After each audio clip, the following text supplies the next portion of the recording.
What's up, guys? Shaz here, and welcome to another review. This time we're doing it on Tom Clancy's Ghost Recon Wildlands. So this is the successor to Ubisoft's Ghost Recon Future Soldier, which we recently have played. And to be honest, I enjoyed the game a lot. It felt like a really good successor to like Future Soldier, which, in my opinion, had some really big problems. But this game took what that game had like in strengths and like made it better, while making sure that the problems that came with which that game came with, and like removed it. So this is like the same old four-player system, like four-player army sim system, where you go around, do missions, but with a little more player choice added to it, like how you want to approach it, which made was one of the main advantages of this game. But what I'm gonna do is like explain all of the categories, each category this game presented, and how well it did, and what were the flaws in it. So let's get into it.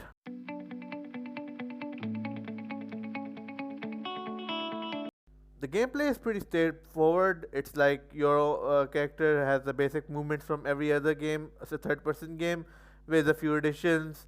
You have the same old upgrade skill tree that like helps you improves your character, but not by a large scale, but still improves it. You've got a lot of arsenal and weapons to use, and you can approach any objective how you choose to. You can like scout out the area, you can like go in guns blazing. The game won't punish you most of the time because it gives player freedom, which I think is nice. But it also has a lot of advantages like tagging enemies, which previous games like Future Soldier couldn't have. And this game like took a lot of gameplay system from like Future Soldier. The gameplay also like allows you to carry around three weapons, a primary and secondary, which are gonna be any type of weapon you wanna pick. Then a third will be like your pistol and stuff. You can also put on like suppressors and grenade launchers and whatever you want in this game, which is kind of nice. The gunplay is actually satisfying, like that transition from third person to first person while allowing you to play in third person as well. The game doesn't like take away player choice, which is one of the things I loved about this game. Your teammates are actually pretty well done in this game. Sometimes they'll be brain dead, but most of the time, especially in like stealth encounters or like in gunfights, they can come in clutch and like help you out in most situations. That isn't unless they get bugged, because the AI in this game is like similar to the previous games. They can do some like really dumb stuff. They aren't as good as like the Future Soldier AI, but they can do the job well. Even the enemy or the friendly AIs are actually like pretty good. So enemy will rush you whenever they can, and like will actually like play stealthily. Enemies with larger armor will like try to fight against you on like similar ground, like rush you, while enemies like normal henchmen will like try to stay in cover. Snipers are a pain to deal with because they're like in towers which have like really high cover, so you have to like shoot them through small holes. It's a big pain in the ass, and I like it because it shows you like you can't like just start a gunfight and hope it goes well. You have to like fight different enemies. Even your teammates can get down like in the previous games, but they can revive you as well, and as you can do for them, which isn't like too bad. The enemy like the weapon system in this game is also pretty well done. Like you got a large variety of weapons, from normal assault rifles, machine guns, SMGs, shotguns, sniper rifles, pistols. You got a lot of stuff. Enemies can come in like different varieties. There's normal sicarios who will be carrying like Uzis. Then there's like a little better soldiers who will be carrying your run of the mill assault rifles. You've also got sniper rifles, snipers who are like in towers or like hidden sometimes. They're pretty like well thought out and in places that you would expect, and like really like pressure you into like gunfights, which is pretty well done. A lot of the guns feel powerful in this game and like have their own weights, which I love.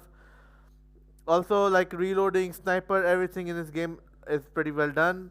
You have like you have like two basic enemies in the game. There's Santa Blanca, the main enemies of the game, and then there's Unidad, who act like the police of this game. So the difference between like Santa Blanca and Unidad is like Santa Blanca fights are only activated if you like take them on in like their areas or like start first. Unidad is a bit different. If you're like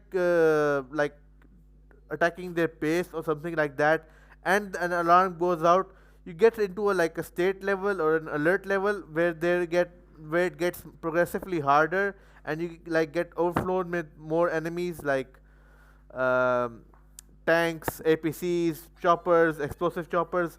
The game like toughens it up when you're like fighting against the Unidad.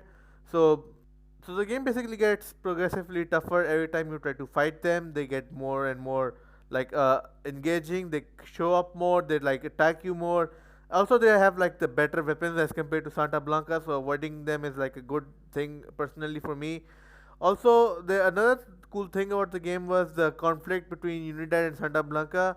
So if they're like both soldiers in the same area, like conversing to each other, or like in one of the missions, boss missions where you have to go after Ayayo's like grandson, you can actually like create conflict between Unidad and Santa Blanca in his home by like shooting even one of them, which will cause an in-game like turf war between Unidad and Santa Blanca, which can actually aid you in like taking them out easier, or help you like approach or like avoid them as they will be forced on each other. But like okay, now let's move on to like stealth. So let's talk about the stealth mechanics in this game.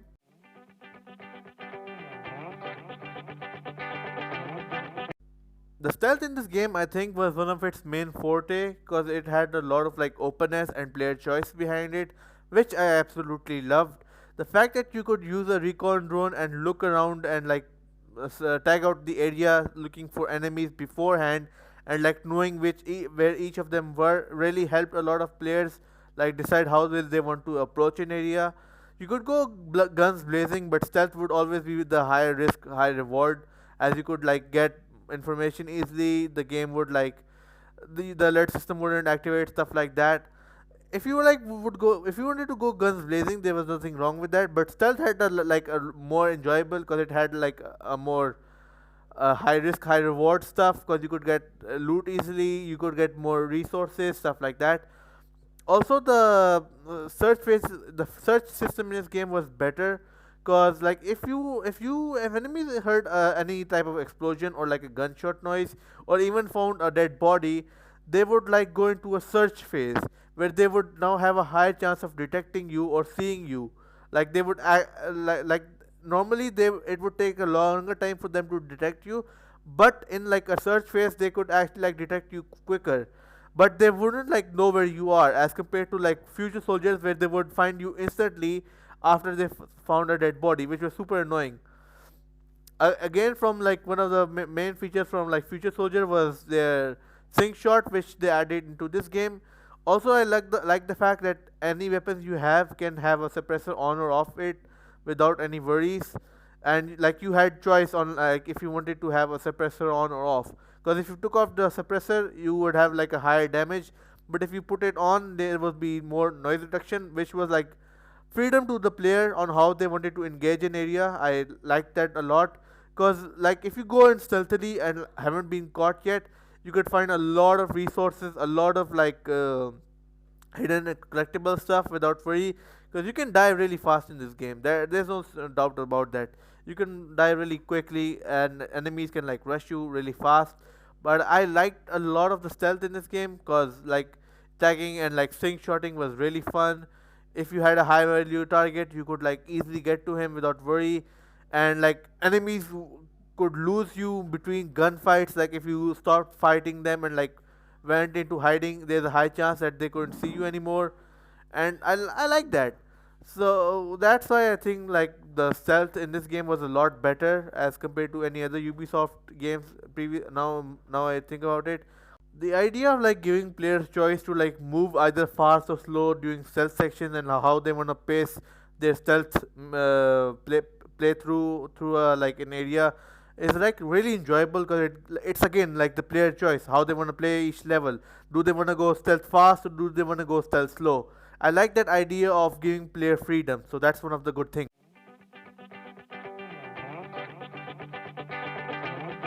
I'll say this: the vehicles in this game are a decent first attempt into like a Ghost Recon game, especially as this was never done before. But the vehicles in this game feel a little bit sluggish, especially when it comes to turning. But there's a lot of variety. You can get sports cars, jeeps, different type of like cars, civilian cars. You can also go into combat with these cars in the vehicle with your like AI. However, the AI suck in like taking out vehicles, so I probably would mention not doing that, because like vehicle combat in this game isn't that well done. So it'll mostly be just you trying to ram them or trying to get a helicopter. Which, by the way, if you're trying to, yeah, like use an attack helicopter with weapons, I'd recommend not doing that, because there's a high chance you will just blow up your target or like kill off the target that you're trying to rescue. Especially since it's really hard to aim with the miniguns on the helicopter. So I'd recommend not doing that. But I think the best vehicle in this game would probably be the bike. Bikes have the highest speed in the game. They can like go through many terrains and like are really useful in off-roading. However, like you can actually fall off them really easily, and that can also sometimes kill you. So using the bike is like a 50-50. It's the fastest yet the most dangerous vehicle in the game.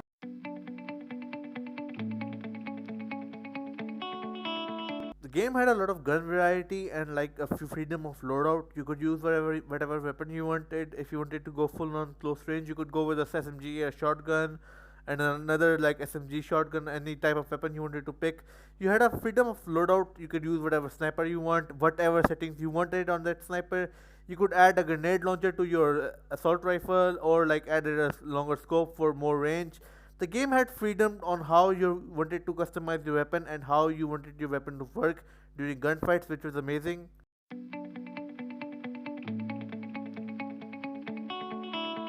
Now, in terms of story, the game doesn't like go too into depth with it. It's basically following in like the same Tom Clancy formula of a foreign threat and how you have to like take them out. But this time it's against like narcos and like cartel members, which is a little bit interesting because you have like a whole array of how you need to take them down, what type of sectors they are, and like how each member you're taking out has like this significant importance to one of the main generals.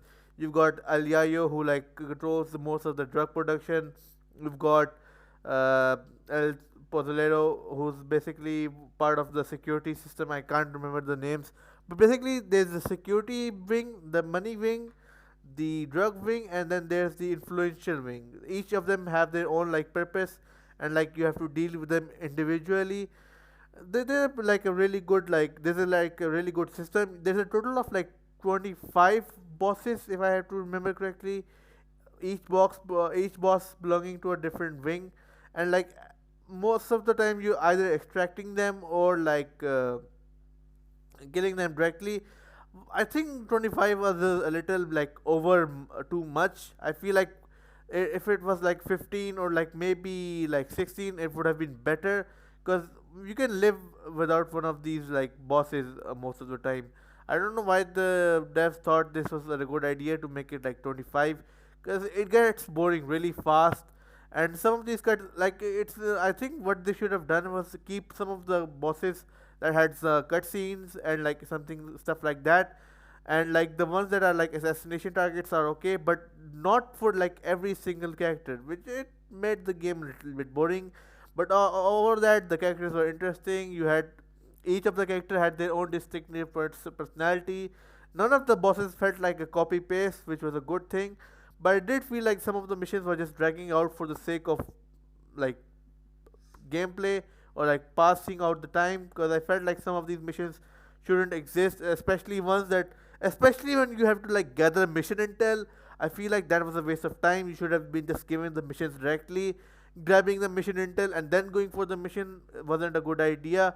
But other than that, I felt it was fine. The characters were great. Nomad being like this random ghost was a good idea instead of like making him some main character of the game. Karen Bowman being your handler was also well made idea instead of her like being some main general, as in like future soldiers, where like they told that there was some stake in it. There's no stake in this game as much as like there is. They keep Ricky Sandoval is mentioned a lot, so I think that's a good thing, especially considering like in the last game you would not even care about the first team at all. So like there's a lot of connection in the game and I like it, so I'm not gonna complain about the game. It was pretty well done. The story was good. It just took on too longer than it should have.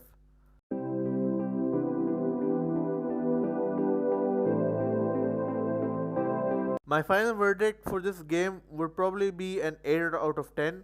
This game has a lot of artistic beauty, and the areas in this game are amazing, especially the snow and desert areas, which are like really my favorite areas in this game. The bosses are pretty well done. Although there are a lot of them, it is still annoying that you have to deal with a lot of them. They are like different.